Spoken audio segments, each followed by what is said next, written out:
দর্শক বিরতির পর সবাইকে স্বাগত জানাচ্ছি অভিমত অনুষ্ঠানে। আমরা কথা বলছিলাম বাংলাদেশ বিষয়ে, বাংলাদেশের নতুন সরকারের আকাঙ্ক্ষা, মানুষের আকাঙ্ক্ষা এবং সংস্কার নিয়ে আমরা কথা বলছিলাম। এবং সৈয়দা রেজওয়ানা হাসান, যিনি অন্তর্বর্তীকালীন সরকারের পরিবেশ, বন ও জলবায়ু পরিবর্তন মন্ত্রণালয় এবং একই সাথে পানি সম্পদ মন্ত্রণালয়ের উপদেষ্টা, তিনি আজকে আমাদের সাথে যোগ দিয়েছেন। আমার জানা মতে আজকেই তিনি প্রথম কোনো ব্রিটেন ভিত্তিক টেলিভিশনের সাথে লাইভ কোনো অনুষ্ঠানে যোগ দিয়েছেন। আমরা তার সাথে বিভিন্ন গুরুত্বপূর্ণ বিষয়ে কথা বলছিলাম, রাজনীতি, বাংলাদেশের কূটনীতি, নতুন সরকারের যে বিভিন্ন বিষয়ে গুরুত্ব দেওয়ার যে আকাঙ্ক্ষা আছে, মানুষের আকাঙ্ক্ষার বিষয় আছে, নির্বাচন নিয়ে আমরা কথা বলছিলাম। এবং সৈয়দা হাসান একটি বিষয় স্পষ্ট করেছেন, যে সেটি হচ্ছে যে মানুষের আকাঙ্ক্ষা হচ্ছে সংস্কার এবং সংস্কারের পরবর্তীতে নির্বাচন, যেটি রাজনৈতিক দলগুলির কাছ থেকেও তারা একই আকাঙ্ক্ষা পেয়েছেন বলে তিনি বলেছেন আমাদেরকে।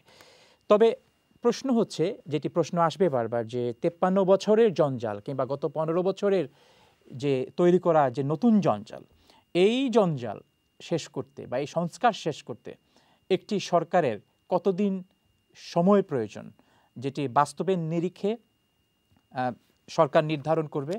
একই সাথে মানুষের যে আকাঙ্ক্ষা নির্বাচন, যেটি গত 15 বছর মানুষ দিতে পারেনি, সেই নির্বাচন কবে হবে। আমি সৈয়দা হাসান, আপনার কাছে যে স্পেসিফিক যে প্রশ্নটি, আপনাদের কাছে কি কোনো স্পষ্ট সময় আছে কিনা, যে এই সময় পরে আমরা চিন্তা করব নির্বাচন কবে দিব? না, নির্বাচন দেব এটাই হচ্ছে আলটিমেট গোল আমাদের, কিন্তু কোন সময়ের পরে দিব আমি তো বলছি, এটা একটা প্রক্রিয়া। যতক্ষণ পর্যন্ত সংস্কার ব্যাপারে একটা রাজনৈতিক ঐক্যমতে আমরা না আসতে পারি, ততক্ষণ আমরা চেষ্টা করবো একটা রাজনৈতিক ঐক্যমতে আসতে, এবং তারপরেই নির্বাচনটা দেয়া হবে। এটার জন্য কোনো নির্দিষ্ট সময় আমাদের নেই। তবে আমাদের প্রধান উপদেষ্টা ওনার প্রথম ভাষণে বলেছিলেন যে আমাদের প্রত্যেকেরই যার যার নিজেদের কাজ আছে, এবং সেই কাজগুলো আমরা খুব আগ্রহ ভরে করি। আমরা এখন যেটা মনে রাখতে হবে যে আমরা কিন্তু কোনো ক্ষমতায় আসিনি ভাই, আমরা দায়িত্বে এসেছি। এবং এই 3 মাসের একটা সময় দেয়া হয়েছে 6টি কমিশনকে। 6টি কমিশন 3 মাসের মধ্যে তাদের সংস্কার প্রস্তাবগুলো আমাদেরকে দেবে। তাদের প্রসিডিওর কি হবে সেগুলো ঠিক করা হবে। তারা 3 মাসের মধ্যে প্রস্তাব দিলে হয়তো কারো 15 দিন বেশি লাগতে পারে, কারো 15 দিন কম লাগতে পারে, তবে এই 3 মাসটাই আমরা ধরে রেখেছি। তারপরে এগুলো নিয়ে আলাপ আলোচনা করা হবে। একটা জাতীয় ঐক্য, একটা রাজনৈতিক ঐক্য এটা লাগবে তো। বারবারই যদি আমরা আমাদের সকল সুযোগ মিস করি, তাহলে আর একই ওই ঘোরপাক নির্বাচন কবে সেই আলোচনায় প্রথমে চলে যেতে চাই, তাহলে আমার মনে হচ্ছে না যে এই গণ অভ্যুত্থানের প্রতি আমরা সুবিচার করতে পারবো বলে। এখন আমাকে ঘোড়া আগে না গাড়ি আগের বিতর্কে যাওয়ার কোনো সুযোগ নেই, কারণ এটা মোটামুটি ডিফাইন্ড, যে মোটামুটি না স্পষ্ট করে ডিফাইন্ড যে আমরা সংস্কার চাই এবং একই রকমের রাজনৈতিক বন্দোবস্তে আমরা আর ফেরত যেতে চাই না। এটা আমি এই অবস্থানে থাকলেও আমার একই বক্তব্য, এই অবস্থানে না থাকলেও আমার একই বক্তব্য। এবার আমি আপনাকে একটি প্রশ্ন করতে চাই, সেটি হয়তো যে অনেক স্পেকুলেটিভ কোয়েশ্চেন, কিন্তু আমি জানি আপনি তারও উত্তর আমাকে দিবেন। সেটি হচ্ছে, এই যে কমিশনগুলি গঠন হচ্ছে, এই কমিশনগুলি বাংলাদেশের আগে হয়েছে কিনা আমার জানা নেই, তবে আমার যে অভিজ্ঞতা, সেই অভিজ্ঞতা বলে যে এই ধরনের কমিশন কখনো এর আগে হয়নি। কমিশন হলো সংস্কারও হলো, এবং সংস্কারের পরে কিছু টেক্সটের পরিবর্তন। সংস্কার মানে তো একটা বিধিবদ্ধ কিছু বিষয় থাকবে, এবং সেই বিষয়গুলি প্রসেসের মধ্যে দিয়ে থাকবে, এবং প্র্যাকটিসের বিষয় থাকবে, এক্সিকিউশনের বিষয় থাকবে। এখন আপনারা যারা আছেন, অত্যন্ত সম্মানিত এবং অভিজ্ঞ ব্যক্তিবর্গ যারা দায়িত্বে এসছেন, আপনারা যখন দায়িত্ব থেকে চলে যাবেন, তখন তো আমরা জানি যে বাংলাদেশ জাতীয়তাবাদী দল বা বাংলাদেশ জামাতে ইসলামী কিংবা এখন যারা বৈষম্য বিরোধী ছাত্র আন্দোলনের সাথে যারা জড়িত, যাদের কারণে এই সরকার গঠিত হওয়ার সুযোগ সৃষ্টি হয়েছে, তাদের মধ্য থেকে কেউ যদি কোনো রাজনৈতিক প্ল্যাটফর্ম হয়, তারা আসবেন। আপনাদের রেখে যাওয়া কাঠামো, এই বিএনপি 15 বছর আগে ক্ষমতায় ছিল, তাদের সাথে জামাত ছিলেন, কিংবা অন্যান্য রাজনৈতিক দল আওয়ামী লীগও যদি আবার আসে, তারা মাত্র কয়েকদিন আগে ক্ষমতা থেকে তারা বিতাড়িত হয়েছেন। তো আপনাদের রেখে যাওয়া কাঠামো যে পরবর্তীতে যারা আসবেন, এই আসার পরে তারা অনুসরণ করবেন, এ ধরনের বন্দোবস্ত করার কোনো কাঠামো কি আপনারা তৈরি করে যাবেন কিনা? আমরা আমাদের 3 দলীয় রূপরেখার কথা মনে আছে? এগ্রিড আপন পজিশন ছিল, সেটা কিন্তু বাস্তবায়ন হয় নাই। হয়নি। সেই ভুল থেকে যদি শিক্ষা না নেই, ওই একই প্রশ্নে বারবার ঘুরপাক খেতে থাকি, তাহলে তো হবে না।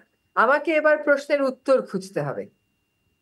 আমরা একটা কাঠামো আমরা করে যাব না, আমরা সকলের সাথে মিলে করে যাব। সেজন্যই বারবার রাজনৈতিক ঐক্যের কথা বলছি। এখন যদি রাজনৈতিক ঐক্যের প্রশ্নে বৃহৎ রাজনৈতিক দলগুলো এক না হয়, তাহলে বৃহৎ রাজনৈতিক দলগুলোকে একটা অজনপ্রিয়তার ঝুঁকির ভিতর দিয়ে যেতে হবে, হবে না? জি। কারণ তারাও কিন্তু সংস্কারের কথা বলছেন, এবং আমরা এমন কোন সংস্কারের কথা আমি বলবো না বা প্রধান উপদেষ্টা বলবে না। সংস্কার কিন্তু আমরা বলে দিচ্ছি না, সংস্কার আসছে একটা কমিশনের কাছ থেকে। এই প্রস্তাবনাগুলো কিন্তু রাজনৈতিক দলগুলোর থেকে উচ্চারিত হয়েছে। জি। যখন এই সংস্কার প্রস্তাবনাগুলো জনমত যাচাই করে টেবিলের সামনে আসবে, জনগণের ভোটে নির্বাচিত হতে চায় এমন কোন শক্তি জনগণের এই আকাঙ্ক্ষাকে সরিয়ে দিয়ে কেমন করে ভোটে জয়লাভ করবে, এই প্রশ্নটা আমি একটু করি। এবং এখানে বৈষম্য বিরোধী ছাত্র আন্দোলন তারা কিন্তু জনগণের সাথেও সংযোগ স্থাপনের জন্য একটা কমিটি ঘোষণা করেছে, এবং তারা জায়গায় জায়গায় যে সংস্কারের কথাগুলো বলছে, মানুষজনকে আশা দিচ্ছে, উজ্জীবিত করছে, এবং মানুষ তো চাচ্ছে একটা পরিবর্তন। ফলে আমার কাছে মনে হয় না যে কোনো রাজনৈতিক দলের জন্য সংস্কারের দাবিটা পাশ কাটিয়ে বা আমরা ক্ষমতায় এসে করব এই কথা বলে চলে যাওয়া খুব সহজ হবে বলে। কারণ তারা কিন্তু জানে বিএনপি কিন্তু একটা বৃহৎ রাজনৈতিক দল হিসাবে কত বছর ক্ষমতার বাইরে আছে সে জানে। জি। তার সফলতা কতটুকু, তার ব্যর্থতা কতটুকু একটি ফ্যাসিবাদের বিরুদ্ধে লড়াই করে, সেটাও সে জানে। আর যে রাজনৈতিক দল এখন ক্ষমতার বাইরে চলে গেছে, তারাও জানে যে তারা কেন ক্ষমতার বাইরে চলে গেছে। আর এদের সাথে জোট যারা করে, তারাও জানে যে জোট আর কারোর সাথে এমন করা যাবে না যে আসলে শেষ পর্যন্ত গিয়ে আবার ওই ফ্যাসিবাদী প্রবর্তন করবে। যারা জোট করে তারাও কিন্তু এখনো বিচারের মুখোমুখি হচ্ছেন ফ্যাসিবাদের দোসর হওয়ার কারণে। ফলে অন্যান্য বারের চাইতে এইবারের প্রেক্ষাপট, প্রেক্ষিত, বাস্তবতা একেবারেই ভিন্ন। বাংলাদেশে ভয় হয়, বাংলাদেশে আশঙ্কা হয় যে সত্যি কি হবে।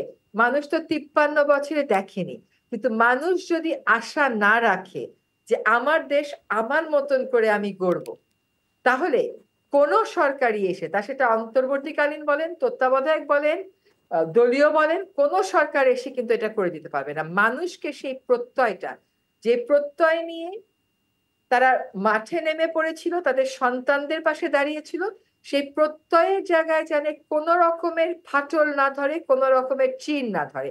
মানুষ যদি প্রত্যয়ী থাকে, আমাদের সরকারের পক্ষ থেকে আমরা বলতে পারি তাদের প্রত্যয়কে সাথে নিয়ে আমরা সংস্কারের একটা পর্যায়ে চলে যাব, যেতে পারবো, যাতে করে আবারও পুরনো রাজনৈতিক বন্দোবস্তে ফিরতে না হয়। আমরা খুব দ্রুত আপনার কাছ থেকে কয়েকটি প্রশ্নের উত্তর জানতে চাই। এই সরকার এসেছে বৈষম্য বিরোধী বা কোটা বিরোধী আন্দোলনের একটি চূড়ান্ত ধাপে এই সরকারের আগমন। যে কোটার জন্য বা বৈষম্য বিরোধী আন্দোলনের জন্য, কোটা সংস্কারের জন্য এই আন্দোলন, সেই কোটা সংস্কারের আসলে এখনকার অবস্থান কোথায়? কোটা প্রথা কি বাতিল করা হয়েছে কিনা? আগের সরকার যে অবস্থানে রেখে গিয়েছিল 7% কোটা রেখে 93% জেনারেল করে দেওয়া হয়েছিল, সেটি অব্যাহত আছে কিনা, নাকি সেখানেও আপনাদের কোনো নতুন চিন্তা আছে? এখনো পর্যন্ত আমরা সেখানেই আছি। এইটা যে পরবর্তীতে আমরা তুলবো না তা না, এইটাও আমরা এক পর্যায়ে তুলবো। কারণ সে সময় বৈষম্য বিরোধী ছাত্র আন্দোলন বলেছিল যে কয়েকটা জায়গা যেমন নারী ওখানে রাখা হয়নি, ওখানে আসলে এমন ভাবে জিনিসটা রাখা হয়েছে যে আবার ওটা ওপেন করে আবার একটা কিছু করা যায়। তো সেটা তো আমরা চাইবো না, আমরা চাইবো যেটা আছে আপাতত সেটাই থাকুক, কারণ এই মুহূর্তে তো কোনো বড় পরীক্ষা হচ্ছে না। তার আগে আহ আর যদি সামান্য কিছু কোথাও পরিবর্তন আনতে হয়, সেটা সকলের সাথে কথা বলে করা হবে। বিশেষ করে যেখানে নারীর অংশগ্রহণের ব্যাপার আছে, সেটা নিশ্চয়ই আমাদের বিবেচনায় আছে এবং থাকবে। এই সুযোগে, এই যে বর্তমান বাস্তবতা, আইন শৃঙ্খলা পরিস্থিতির অবনতি কিংবা পুলিশের মনোবলের ঘাটতি, আপনি নিজে স্বীকার করেছেন যে সব জায়গায় যে আপনারা স্বচ্ছভাবে বা কার্যক্রম, আপনাদের কার্যকর কোনো পদক্ষেপ নিতে পারছেন, সেখানে বিভিন্ন ধরনের ঘাটতি আছে। এই সুযোগে আমরা দেখতে পাচ্ছি যে অনেক দাগী আসামি যারা বিএনপির আমলেও মুক্তি পাননি, আওয়ামী লীগের আমলেও মুক্তি পাননি, এরা কিন্তু জেল থেকে আইনি প্রক্রিয়ার মাধ্যমে তারা বেরিয়ে যাচ্ছেন। এবং এতে করে আইন শৃঙ্খলা রক্ষার এখন যে নাজুক অবস্থা আছে সেটি আরও ঝুঁকির মধ্যে পড়ার আশঙ্কাও করছেন বিভিন্ন পত্রপত্রিকার রিপোর্টে বিশেষজ্ঞরা, সেই আশঙ্কাও করছেন। এদেরকে বিভিন্ন সময় বলা হয়েছে এরা জেলে থাকাকালীন সময়েই পুরো অপরাধ সাম্রাজ্য এরা সবসময় দখলে রাখতেন, এরা এখন জেলের বাইরে। এই নাজুক আইন শৃঙ্খলা পরিস্থিতির মধ্যে আরেকটু নাজুকতার দিকে এগুচ্ছে কিনা আইন শৃঙ্খলা রক্ষাকারী বাহিনী? আমার কাছে এখনো পর্যন্ত তেমন কোনো তথ্য নেই, তবে শীর্ষ কিছু সন্ত্রাসী বের হয়ে যাওয়ার ব্যাপার, ওটা তারা আইনি প্রক্রিয়ায় বের হয়েছে, এটা যে সরকারকে জানিয়ে সরকারের সমর্থন হয়েছে তেমন কিছু না। সরকার জানতে পারার পরে বিষয়টা নিয়ে সরকারের মতন করে চিন্তা করছে, সরকারের বিবেচনায় আছে, এটা আমাদের নজরের বাইরে মোটেও নেই। আইন শৃঙ্খলার অবস্থা অবনতি ঘটছে এটা বলার আর এখন সুযোগ নাই, কিন্তু ড্রাস্টিক যে উন্নতিটা হয়ে যাওয়ার কথা ছিল সেই উন্নতির জায়গায় আমাদের এখনো ঘাটতি আছে। কিন্তু আইন শৃঙ্খলা পরিস্থিতি ধরেন 7 দিন আগে যা ছিল এখন তার থেকে নেমে গেছে, এইটা বলার আর এখন সুযোগ নেই। এখন একটা জায়গায় আছে, এটাতে জনসন্তোষের কোনো কারণ নেই, সেটা আমরা বুঝি, সেটা আমরা মানি বা আমরা চেষ্টা করে যাচ্ছি ওটা জনসন্তোষের দিকে নিয়ে যেতে, কিন্তু অবনতি ঘটবে এখনো পর্যন্ত তেমন কোনো আশঙ্কা আমরা করছি না। অবনতি ঘটানোর চেষ্টা করা হতে পারে, চেষ্টা নানান ভাবে হচ্ছে, কিন্তু সেগুলোর ব্যাপারেও আমরা আমাদের যে একটা নেট আছে সেই নেটের মাধ্যমে খবর এনে আমরা ব্যবস্থা গ্রহণের চেষ্টা করছি। আর সাধারণ মানুষকে ছুঁয়ে যায় এমন যে আইন শৃঙ্খলা পরিস্থিতির চ্যালেঞ্জ গুলো রয়েছে সেগুলো আমরা যত দ্রুততার সাথে সম্ভব মোকাবেলা করার চেষ্টা করি। এও পত্রপত্রিকাতে এসছে যে বাংলাদেশ সরকারের কয়েকটি যে নিষিদ্ধ সংগঠন রয়েছে সেই সংগঠনের বিভিন্ন অভিযোগে অভিযুক্ত, বিশেষ করে জঙ্গি সংশ্লিষ্টতার অভিযোগে অভিযুক্ত অনেকেই মুক্তি পেয়েছেন, আবারও আইনি প্রক্রিয়ার মাধ্যমেই তারা মুক্তি পেয়েছেন।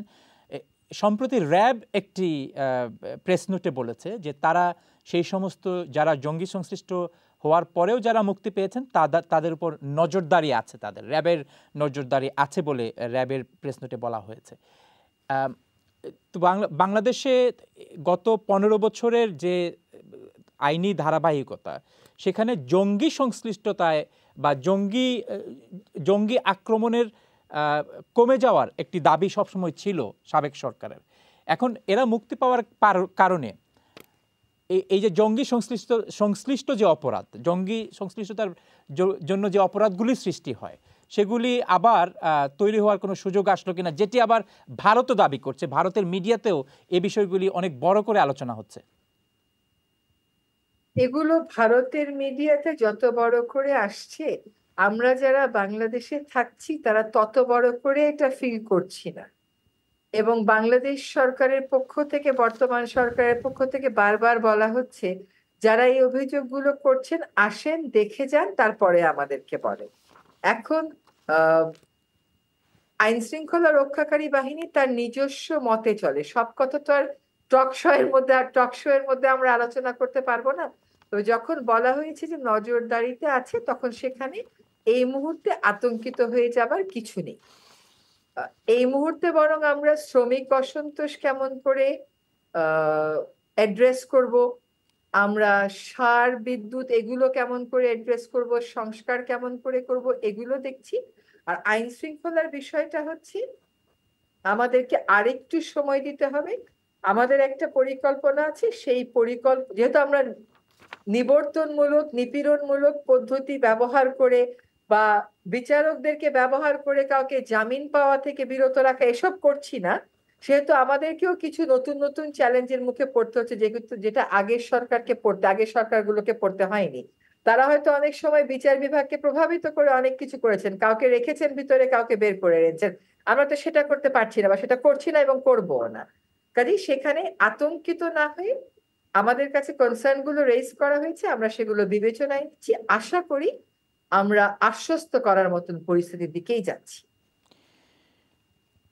সাম্প্রতিক সময়ে আমরা দেখেছি যে পাকিস্তানের জাতির পিতা মোহাম্মদ আলী জিন্নাহর মৃত্যুবার্ষিকী বাংলাদেশে পালিত করা হয়েছে।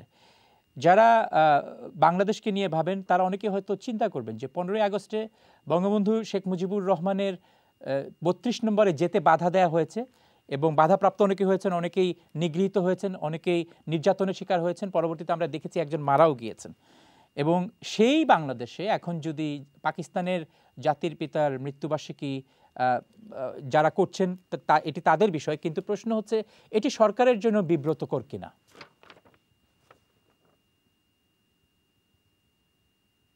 আসলে সরকারকে বিব্রত করার জন্যই তো এসব করে, এমন কিছু কর্মকাণ্ড পরিচালিত হচ্ছে যাতে করে আপনি এখন সীমান্ত হত্যা নিয়ে আমাকে প্রশ্ন করলেন না। সে প্রশ্নটা না করে মোহাম্মদ আলী জিন্নাহর মৃত্যুবার্ষিকীতে কয়টা লোক ছিল সেখানে, একটা অনুষ্ঠান আয়োজন করলো, সেটা মেইন স্ট্রিম মিডিয়াতে আনানো হলো বা আসলো, এবং সেটা নিয়ে আপনি আমাকে প্রশ্ন করছেন। কিন্তু আমাদের কিন্তু এই মুহূর্তে সীমান্ত হত্যা নিয়ে আলোচনা করাটাও খুবই জরুরি, আমরা কিন্তু সেটা করছি না। আরো অনেক বিষয় নিয়ে আলোচনা করাটা খুব জরুরি, সেটা করছি না।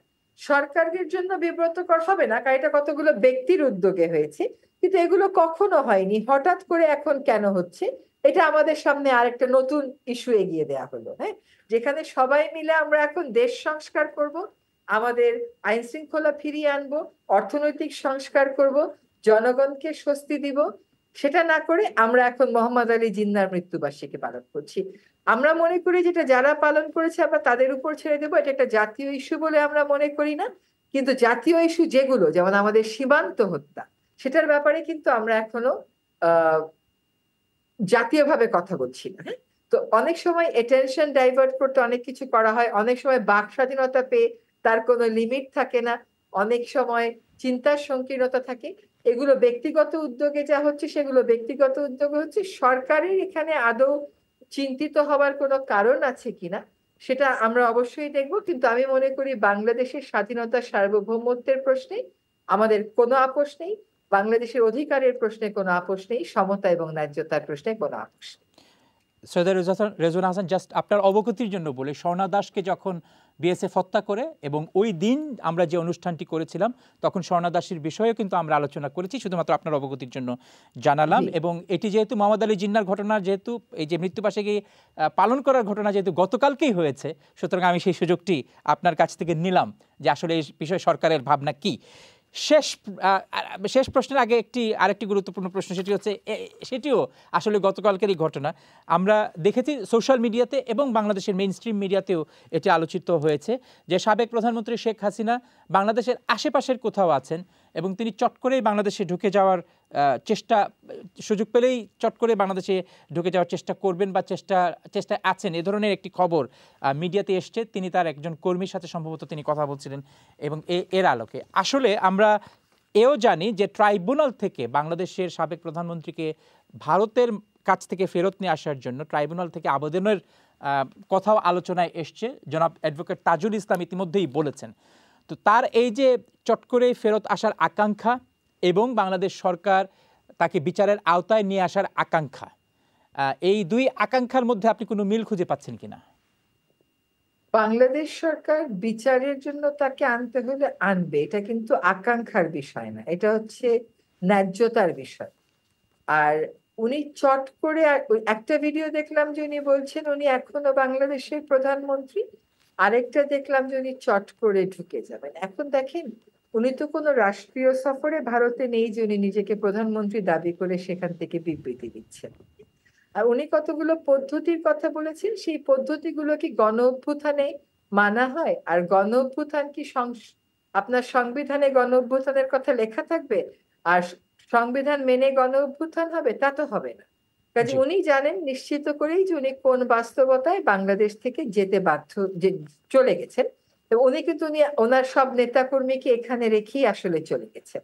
এখন উনাকে যেহেতু বিচারের জন্যই আমরা চাইবো, তাহলে চট করে আসার আর দরকার কি? তাহলে পদ্ধতি অবলম্বন করেই তো চলে আসা যায়, তাই না?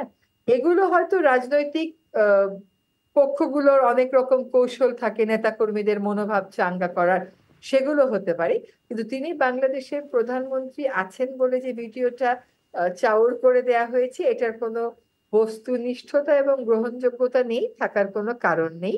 কারণ তিনি কোনো রাষ্ট্রীয় সফরে ভারতে নেই যে তিনি রাষ্ট্রীয় সফর থেকে এই কথাটা বলছেন। হ্যাঁ, আর এই চট করে আসার সাথে বিচারের সম্পর্ক নেই। বিচার তো একটা পদ্ধতিগত নিয়ম মেনে তাকে ফেরত চাওয়া হবে, সেখানে চট করে আসার সুযোগ নেই, সেখানে পদ্ধতি মেনে তারপরেই আসতে হবে।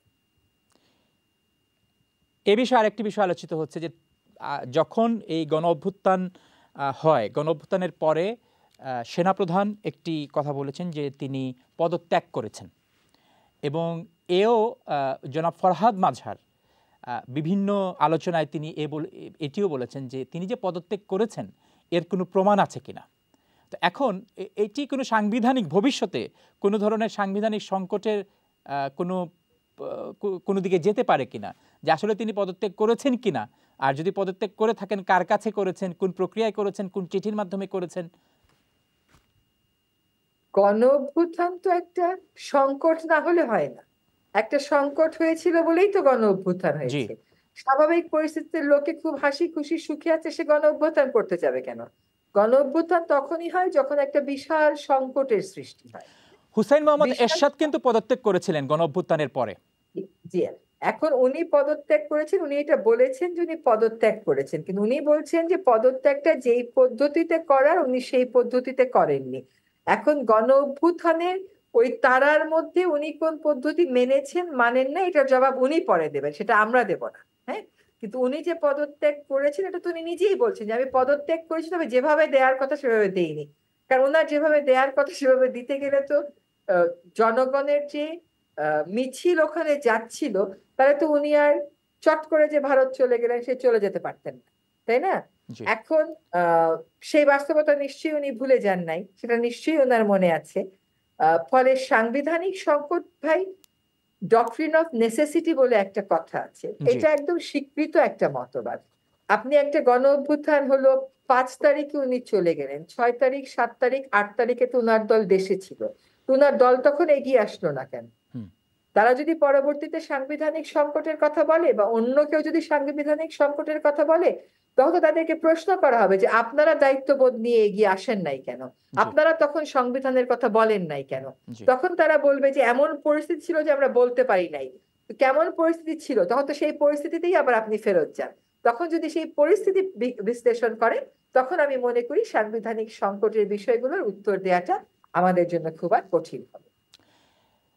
অনুষ্ঠানের শেষ পর্যায়ে প্রবাসীদেরকে নিয়ে আমাদের প্রশ্ন। প্রায় 1 মিলিয়ন ব্রিটিশ বাংলাদেশি যুক্তরাজ্যে বসবাস করেন, সারা ইউরোপে আরও 1 মিলিয়ন, আমেরিকা, কানাডা এবং মধ্যপ্রাচ্যে সবকিছু মিলে প্রায় হয়তো 1,20,00,000 থেকে 1,50,00,000 লাখের মতো প্রবাসীরা পৃথিবীর বিভিন্ন দেশে আছেন, এবং এই গণ অভ্যুত্থানে তাদেরও অপরিসীম ভূমিকা।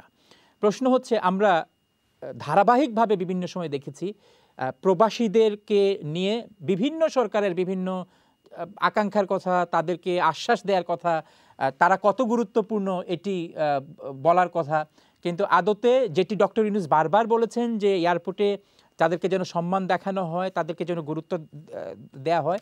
প্রশ্ন হচ্ছে, বাংলাদেশের এই যে বর্তমান যে স্ট্রাকচারে, সেই স্ট্রাকচারে প্রবাসীরা অর্থনৈতিকভাবে কিংবা ডিপ্লোম্যাটিক কোনো স্ট্রাকচারে অথবা বাংলাদেশের বিভিন্ন খাত উন্নয়নে প্রবাসীদের যে অপার সম্ভাবনা আছে, প্রবাসীদেরকে কাজে লাগানো, মেধা কাজে লাগানোর, দক্ষতা কাজে লাগানোর, এবং সবচেয়ে গুরুত্বপূর্ণ বিষয় হচ্ছে তাদের যে যোগাযোগ বিভিন্ন সেক্টরে আছে, বিশেষ করে ওয়েস্টার্ন কান্ট্রিগুলিতে, সেই যোগাযোগ কাজে লাগানোর কোনো অভিপ্রায় আপনাদের আছে কিনা, কোনো কর্মপরিকল্পনা আপনাদের আছে কিনা? অবশ্যই, এটা খুব ভালো একটা প্রশ্ন করেছেন।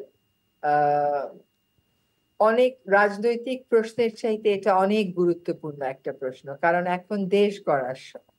আপনারা জানেন যে আমাদের প্রধান উপদেষ্টা মহোদয় জনাব লুৎফে সিদ্দিকীকে ওনার বিশেষ স্পেশাল এনভয় হিসেবে নিয়োগ দিয়েছেন, এবং আমি যতটুকু জানি যে ওনার কাজগুলোর মধ্যে একটা বড় কাজই হচ্ছে যে প্রবাসীদেরকে কেমন করে আমাদের এই দেশ গড়ার কাজে কেমন করে তাদের মেধা, তাদের ধারণাকে আমরা কাজে লাগাতে পারি। প্রথম হচ্ছে যে প্রবাসীদের কাছে আমরা আন্তরিকভাবে কৃতজ্ঞ। একজন বাংলাদেশী হিসেবে আমি নিশ্চিত জানি যে পৃথিবীর যে জায়গাতেই যান না কেন, আমাকেও তো পেশাগত কাজে খুব সুন্দর সুন্দর জায়গায় যেতে হয়, আমি যাই। দেশ সবসময় মন সবসময় পড়ে থাকে কিন্তু দেশের জন্য। এই যে আপনিও ওখান থেকে এখন দেশের মানুষের কথা শোনাবার জন্য আমার সাথে কথা বলছেন, কারণ মনটা সবসময় দেশের জন্য পড়ে থাকে। অবশ্যই। ওনারা এই গণ অভ্যুত্থানের সময় যেভাবে সমর্থন দিয়েছেন, যেভাবে রাস্তায় নেমে এসেছেন, ওই রকম সমর্থনগুলো যেভাবে প্রচার চালিয়েছেন, যেভাবে জনমত গড়ে তুলেছেন বিশ্ববাসীর আহ কাছ থেকে বাংলাদেশি ছাত্র জনতার পক্ষে, এটার জন্য আমরা অবশ্যই তাদেরকে ধন্যবাদ জানাই এবং কৃতজ্ঞ। তবে বিষয়টা যেহেতু আমাদের এবং প্রবাসীদের সকলের, সেজন্য এখানে একজনকে একজনের ধন্যবাদের বিষয় না, আমাদের সবাইকে সবার প্রসেসটাকে ওন করতে হবে। জি। আমরা প্রবাসীদের সাথে যারা এই আন্দোলনে আহ, সমর্থন দিয়েছেন, নানানভাবে সাহায্য করেছেন, আমরা সকল দূতাবাসকেই বলছি তাদের সাথে যোগাযোগ স্থাপন করার জন্য। আমাকে ব্যক্তিগতভাবে প্রবাস থেকে অনেকে ফোন করেছেন, অনেকে ইমেইল করেছেন যে কিভাবে পরিবেশ রক্ষায় আমরা কাজ করতে পারি। তাদের টেকনিক্যাল এক্সপার্টাইজ আছে, তাদের সায়েন্টিফিক এক্সপার্টাইজ আছে, তারা প্রশাসন, বিদেশে অনেকে বড় বড় প্রশাসনিক দায়িত্বে আছে। আমরা সকলকে আহ্বান জানাবো, একটা নির্দিষ্ট পন্থায় আহ্বান জানাবো, তারা জি। যেন তাদের ধারণাগুলো আমাদেরকে দেন এবং তাদেরকে কিভাবে সম্পৃক্ত করা যায়। এটা কিন্তু শুধুমাত্র এই সরকারের জন্য না, আমি মনে করি যে এই সরকার পরবর্তীতে দায়িত্ব গ্রহণ করবে সকলের জন্যই এটা জরুরি যে আমাদের প্রবাসে থাকা জনগোষ্ঠীকে কিভাবে আমাদের কাজে লাগানো হয়। আমরা সবসময় দেশ থেকে বিদেশে লোক চলে যাচ্ছে, ব্রেইন ড্রেইন হচ্ছে, এগুলো কথা বলছি, কিন্তু বিদেশে যে মেধাগুলো আছে তাদেরকে কেমন করে দেশ গঠনের কাজে লাগাবো এই কথাগুলো বলিনি। এই সরকার কিন্তু এই কথা বলা শুরু করেছে, এই যে বিশেষ দূত আছেন তিনি সেই প্রক্রিয়াটাও শুরু করেছেন। কয়েকদিনের মধ্যেই হয়তো আপনারা সেই আহ্বানটা পাবেন। একটা সিস্টেমেটিক ওয়েতে কি করে আমরা বিদেশিদেরকে এঙ্গেজ করতে পারি সেটা নিয়ে আমরা খুব সিরিয়াসলি ভাবছি, এবং এই এনগেজমেন্টের প্রসেসটা এমন হবে যে পরবর্তী সময়েও যেন সেটা কন্টিনিউ হয়। এবং আপনাদেরকে ধন্যবাদ। বাংলাদেশ ইনভেস্টমেন্ট ডেভেলপমেন্ট অথরিটির এক্সিকিউটিভ চেয়ারম্যান হিসেবে একজন ব্রিটিশ বাংলাদেশিকে আপনারা নিয়োগ দিয়েছেন, জনাব আশিক চৌধুরী, সেজন্য আপনাদেরকে অসংখ্য ধন্যবাদ। আমি অনুষ্ঠানের শেষ পর্যায়ে ডক্টর রেজওয়ানা, আপনার কাছ থেকে প্রবাসীদের উদ্দেশ্যে আপনি খুব সংক্ষেপে প্রবাসীদের প্রতি আপনার যদি কোনো আহ্বান থাকে কিংবা আপনার যদি কোনো চাওয়া থাকে কিংবা কোনো অনুরোধ থাকে সেটি আপনি করতে পারবেন। অনেক ধন্যবাদ। আপনি যে আমাকে ডক্টর বললেন, আমি কিন্তু ডক্টরেট করিনি। আবার এটা আবার একটা কাহিনী হয়ে যাবে যদি ডক্টরেট না করেই ডক্টর নাম ব্যবহার করছেন, তো এটা ক্লিয়ার করে দেওয়া দরকার। দেখেন, প্রবাসী আর দেশি, যখন আমরা বাংলাদেশি, আমরা স্থান হচ্ছে আমি এই দেশে থাকি, আপনি অন্য দেশে গেছেন, এই তো। কিন্তু আসলে তো আমরা দিন শেষে সকলেই বাংলাদেশি। আমাদের মধ্যে যেন দেশ গড়ার যে চেতনাটা, সেখানে একটা ঐক্য থাকে। দেশ গড়ার যে স্বপ্ন, এই স্বপ্নটা যেন আমাদের অভিন্ন হয়, এবং দেশ গড়ার প্রক্রিয়ায় আপনারা যেভাবে করে আমাদেরকে পাশে থেকে সমর্থন দিতে পারেন অবশ্যই দেবেন। আপনারা সব সময় একটা আশা বাঁচিয়ে রাখবেন, মানুষ যেন হতাশ না হয়। মানুষের কিন্তু এই এক মাসে এটা হলো না, ওটা হলো না, ওটা হলো না, তাদের তো প্রত্যাশা অনেক বেশি আমাদের কাছ থেকে। কিন্তু এই যে ধৈর্যটা ধরে জিনিসগুলো করে আনতে হবে, সেই সময়টুকুন পর্যন্ত মানুষকে আশা দেওয়া, নিজেরা আশান্বিত থাকা এবং নিজেদের মধ্যেও ঐক্য বজিয়ে রাখা। আমরা জানি যে আমরা যারা প্রবাসে থাকি তাদের মধ্যেও কিন্তু নানান মত আছে এবং একটা অনৈক্য আছে। আমরা যেন দেশ গড়ার প্রশ্নে কোনো অনৈক্যকে প্রশ্রয় না দেই, কোনো নিরাশাকে, কোনো হতাশাকে প্রশ্রয় না দেই, এবং আমরা সকলেই যেন যে যেখানেই থাকি না কেন বাংলাদেশী হিসাবে দেশ গড়ার এই কাজে ঝাঁপিয়ে পড়ি। অসংখ্য অসংখ্য ধন্যবাদ শ্রোতা রেজওয়ানা হাসান আপনার সময়ের জন্য এবং প্রত্যেকটি প্রশ্নের উত্তর দেওয়ার জন্য। এবং আমরা প্রত্যাশা করি ভবিষ্যতেও বাংলাদেশের গুরুত্বপূর্ণ সময়ে আপনি আমাদেরকে, বিশেষ করে চ্যানেলসকে এবং আমাদের প্রবাসীদেরকে, আপনার জন্য আপনার কিছুটা সময় আপনি আমাদের জন্য বরাদ্দ রাখবেন, এই প্রত্যাশা করছি। এবং দর্শক দেখছিলেন অভিমত অনুষ্ঠান, আমাদের সাথে ছিলেন অন্তর্বর্তীকালীন সরকারের পরিবেশ, বন, জলবায়ু পরিবর্তন মন্ত্রণালয় এবং পানি সম্পদ মন্ত্রণালয়ের মাননীয় উপদেষ্টা সৈয়দা রেজওয়ানা হাসান। তার কাছ থেকে বাংলাদেশ বর্তমান সরকার ভবিষ্যৎ পরিকল্পনার রূপরেখা, বিভিন্ন যে কমিশন গঠন করা হয়েছে সেই কমিশনের বিষয়ে, বাংলাদেশের বর্তমান রাজনৈতিক প্রেক্ষাপট, নতুন রাজনৈতিক বন্দোবস্তের বিষয়ে তাদের যে ধারণা আছে, এবং একই সাথে প্রবাসীদের কাছ থেকে তাদের প্রত্যাশা এবং আকাঙ্ক্ষার কথাও তার কাছ থেকে জানলাম। আমরা প্রত্যাশা করি আপনারা এই অনুষ্ঠানটি দেখেছেন, উপভোগ করেছেন। দেখা হবে আগামী অনুষ্ঠানে, এবং এই বলে আজকের মতো এখানে শেষ করছি। সবাই ভালো থাকবেন। আসসালামু আলাইকুম।